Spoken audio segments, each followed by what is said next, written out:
Ya udah, untuk ini disampaikan kepada Deswita. Dan sekian, terima kasih, mudah-mudahan sukses. Wassalamualaikum warahmatullahi wabarakatuh. Diserahkan kembali kepada Abang Pajak.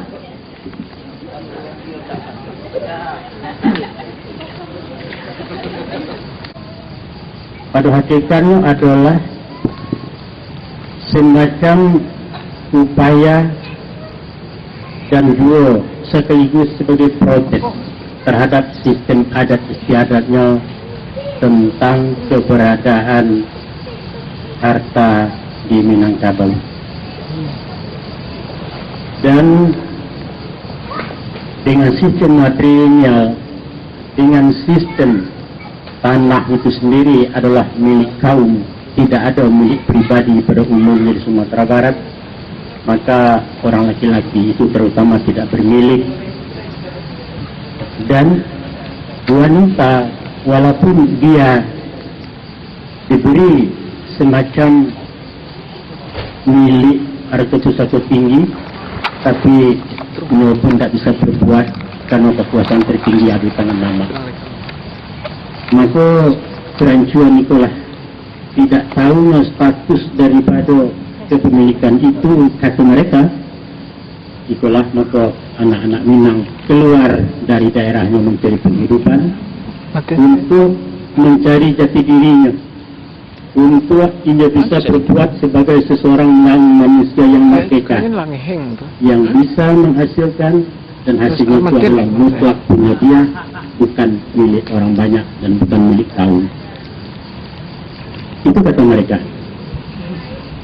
Kalau kita pertanyakan benarkah apa yang dikatakan mereka, Ambo menjawabnya bahwa sebagian benar, tapi tidak seluruhnya benar. Sebagian benar mengatakan bahwa itu motivasi, faktor pendorong pemicu orang Minang keluar daerahnya adalah sistem adat itu sendiri. Betul itu. Besok kan dari situsnya. Karena adanya harta komunal di Minangkabau yang milik orang banyak, bukan milik pribadi. Dan itulah makanya mereka keluar mencari penghidupan yang layak. Tapi benarkah tindakan itu adalah karena benci kepada adat, adalah pelarian dari Minangkabau? Risiko akan menjawab tidak. Itu tidak benar. Karena mereka datang, mereka pergi keluar Minangkabau itu sebenarnya adalah dengan rasa cinta Minang itu. Oleh sebab itu, bolehlah dikatakan bahwa di dalam hal kepemilikan itu, bahwa seluruh tanah itu adalah punya adat. Kalaulah dikatakan kita jabarkan kepada wilayah dan agak luas, maka itu boleh dikatakan ada kesamaan yang seketik dengan sistem masyarakat komunis. Bahwa tanah itu, bahwa harta pusaka itu, bahwa perusahaan apapun namanya milik negara. Tadi di Minangkabau terbatas masalah tanah pusaka adalah milik adat, tidak ada milik pribadi dan milik perorangan. Akan tetapi dalam hal ini bukan Minangkabau itu lebih cenderung ke komunis. Sistem kapitalis pun di Minangkabau dibolehkan. Boleh orang Minangkabau kaya, silakan kaya, barar ke kaya. Tidak ada batasan-batasan oleh adat, itu hak seseorang. Jadi dalam hal itu kita memakai dua sistem itu. Ya mungkin dia ada kemiripannya dengan sistem komunis, dia boleh dia dikatakan bahwa kita itu menurut apa nanti legalisir oleh orang-orang kapitalis. Hadirin yang berbahagia, demikiannya nenek moyang kita sesuai menyadari bahwa pertambahan penduduk tidak sebanding dengan pertambahan sawah dan ladang. Seakan-akan boleh dikatakan bahwa pertambahan penduduk itu adalah menurut hukum deret ukur, sedangkan pertambahan sawah lahan itu adalah deret hitung. Ketidaksebandingan itulah nanti pada suatu saat begitu dulu berpikir bahwa orang Minangkabau nanti akan miskin dengan tanah. Karena apa? Pertambang tadi. Terbukti memang tinggi. Andai kata seluruh warga Minangkabau yang dirantau pulang ke kampung, di rumah dadang, jangankan di dua, Jangankan untuk menunggu rumah, menjual saja tidak bisa. Kalau dibagi-bagi sawah dan ado, nak kemakan kita sehari itu. Tapi disitulah kuncinya berkatakan tadi, bahwa dibuat sistem demikian, tidak boleh dijual-balikan, tidak boleh digadaikan, tidak boleh dipindahkan, supaya itu lestari pewarisannya. Andai kata boleh diperjualbelikan, maka sudah lama Minangkabau itu dikorong oleh Cina. Mungkinlah habis dek kalian, mungkinlah habis dek orang asing. Kita lihat saja saudara-saudara kita di Jakarta itu umpamanya, dek karena boleh diperjualbelikan, akhirnya mereka tersingkir ke tapi kota. Tapi disitulah orang Minangkabau berpikirnya, kejeniusan orang dulu kita akui, bahwa harus dibuatkan sistem jangan diperjualbelikan, supaya kalian walaupun seketik tanah. Nah kemudian bagaimana kalau nggak cukup? Disitulah dengan berkatakan tadi bahwa timbulnya motivasi merantau, timbulnya faktor pendorong yang merantau itu adalah karena adanya sistem pesawat tinggi.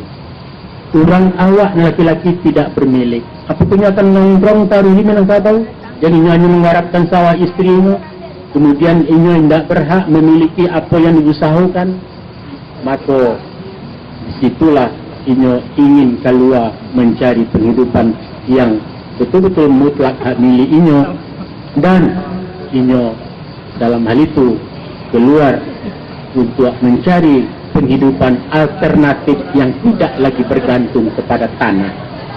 Keluar mereka orang Minangkabau. Orang awalnya adalah laki-laki saja merantau, belakangan baru diikuti oleh perempuan, kemudian baru ini berumah tangga dirantau.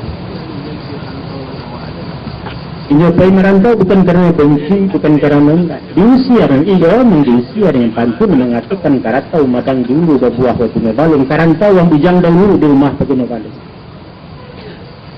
Bukan tindak Paguno, tapi balun Paguno.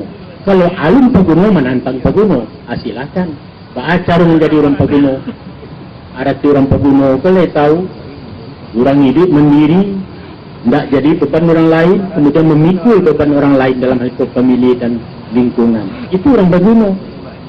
Nah untuk jadi orang Paguno itu, lantihkan nangan. Carilah kehidupan alternatif. Janganlah bantuan kita sawah kepada you, kembang kalah kalau ada bakat. Maka itu sebabnya orang Minangkabau di luar tidak ada yang bertani di luar Minangkabau. Ini pedagang, ini jual jasa, tukang, seniman, guru dan lain sebagainya, tetapi bukan bertani. Kenapa? Karena ini memang keluar dari daerah pertanian itu sendiri. Untuk apa ini boleh kalau bertani? Rancalah diparui sawah orang di kampung. Kemudian dua, kalau ini merantau itu hanya bertani pulau di rantau orang, maka kita tahu bahwa negara lain itu adalah daerah agraris yang bergantung kepada tanah. Kalau orang Minangkabau yang dari luar datang masuk ke satu daerah, juga bertani, berabui dengan orang daerah dengan lingkungannya, maka ini akan mengambil porsi orang kampung, akan terjadi semacam kesenjangan sosial, ada kecemburuan antara nantibo dengan orang menanti. Itulah sebabnya, itulah motivasinya. Orang Minangkabau merantau, tindaknya bertani akan tetapi paynya berdagang dan menjual jasa. Dan entah apa sebabnya, bagaimanapun dari Minangkabau sampai kini tidak begitu tertarik dengan profesi sebagai buruh. Namun hanya menggali same, menggali kepubani di kaki limo daripadanya menjadi kuli batu. Penghasilnya barangkali sama ataupun mungkin banyak kuli daripada, tapi bahkan amuah itu barangkali ada karakter, itu ada barangkali pesan-pesan lain yang diterimanya waktu itu merantau. Perhadirin yang berbahagian, merantau seakan-akan satu keharusan. Kalau di zaman sebelum tahun 60-an, 60 tahun,